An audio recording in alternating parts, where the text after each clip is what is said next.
In today's video, I'm going to talk to you about preparing your perineum for birth. Did you know that if you prepare your perineum for birth, you are going to prevent yourself from needing an episiotomy? That's right. So how do you do this? It's very simple, really. The first thing is you need to understand that perineum preparation is not massage. No. You do not massage with oil your perineum. That implies that it's going to be pleasurable when you prepare your perineum. Your perineum is going to be stretched to 10 centimeters wide open. If you're massaging your perineum with oil, do you think that it's going to stretch it to that? No. So what do? There's a couple of things that you can do. You can get your partner to stretch it manually. So what I recommend to all my clients, and I have seen perineum stretch amazingly and not need an episiotomy because of what I'm about to tell you. This information is crucial.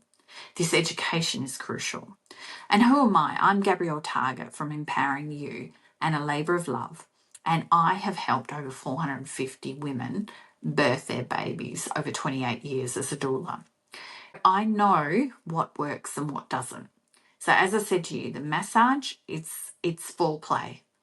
You know, that's pleasurable. You need to actually stretch your perineum so that it is used to being stretched. So there's something called PNF stretching. That type of stretching is where the cells and the tissue get a memory of how to stretch to its maximum. So what you get your partners to do is while you're reclined with your knees bent in a comfortable place, and you've got to have a safe word here. So make sure you have a word like stop or bananas or oranges or something like that that says, I've had enough. All right, you've got to really build some trust here with your partner or whoever's going to stretch your perineum for you. And the idea is that you do it little by little every third day from 35 weeks on. From 35 weeks in your gestation, every third day. I recommend you use a coconut oil or an apricot oil or an olive oil, anything that you can put into your mouth that you are not allergic to, that you can use comfortably. Your person, your support person or partner who's going to help you stretch your perineum is going to lubricate their thumbs. They're going to push their thumbs in and push down, and they're going to count 1, 2, 3, 4, 5, 6 come out. And you're going to breathe. You're going to breathe in for 4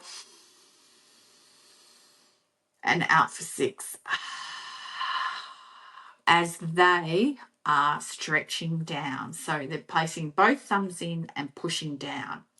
They do that 6 times for about 6 seconds. So they count 1, 2, 3, 4, 5, 6 and out. So you do your breathing and breathe out. Each time they go in, they push a little harder. Okay, that's how it works. That's the tissue getting the memory of how to stretch. Once you've done 6 down towards your bottom, so remember you're slightly reclined, comfortable, legs apart, all right, bent, probably bent on the edge of the bed or whatever you're propped up with pillows, or you're on the bed, propped up on your bed head, and your partner's doing this, okay? Make sure you're comfortable and make sure you say, too much, stop, and they come out straight away, okay? So safe words, set up your communication so you're not being pushed too hard. The idea is they start off lightly, and then on the 6th one, they really go as hard as they can that is okay with you to deal with. All right, so once you've done 6 down, then you go slightly out. So slightly out on the diagonal, because the perineum is all the bottom part. It's the segment or section between your anus and your vagina. And that's where it needs to stretch when you have a baby, not up the top. not near your labia, nothing up there. It's all down the bottom, okay? So in and they go out on a diagonal and they do it again. 1, 2, 3, 4, 5, 6, out. And they're going to do that 6 times. And that is how you stretch your perineum, and it makes a huge difference. Now, the other way that you can stretch your perineum is to use something called an Epi-No. Now, you may have seen these. They are available online. And I have had hundreds of clients use an Epi-No over the years that I've been a doula. And the same principle applies. So you use some type of lubricant. It's in an hourglass shape. And when you pump it up, you insert it. So one bulb goes in, one bulb's out. You insert it, you pump it, and it goes to that 10 centimeters dilated. So it simulates the 10 centimeters. No, sorry, not dilated. 10 centimeters of opening. You do not put it into your cervix. 10 centimeters of opening of your perineum and vagina. Now, when you do pump it up, the only problem is your birth canal is a sphincter of the body. And what does it do when it feels pressure like that? It wants to eliminate. We'll want to try and push it out. Sometimes you will need someone with you just to hold it gently while you inflate it to its 10 centimeters, okay? Because it will pop out otherwise, and you must have it lubricated so you don't get a graze. Make sure that you do it gently. Now, the idea is from 35 weeks, again, every 3rd day with your Epi-No, and you start off slow. So you might only pump it up to a little ball during the first week. Come 36, 37 weeks, you might be able to get it up to 7 or 8. By around your 40-week mark, you're up around the 10 centimeters. So you slowly and gently increase the inflation. So you're trying to help that tissue to simulate what it's going to be doing with the baby's head.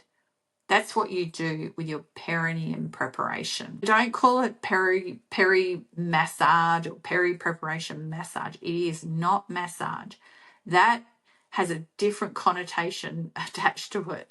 It needs to be stretching where you are breathing and you are going, oh yes, I can feel that really stretching now. And there is a burn and a sting. There should be a slight burn and sting to what's going on.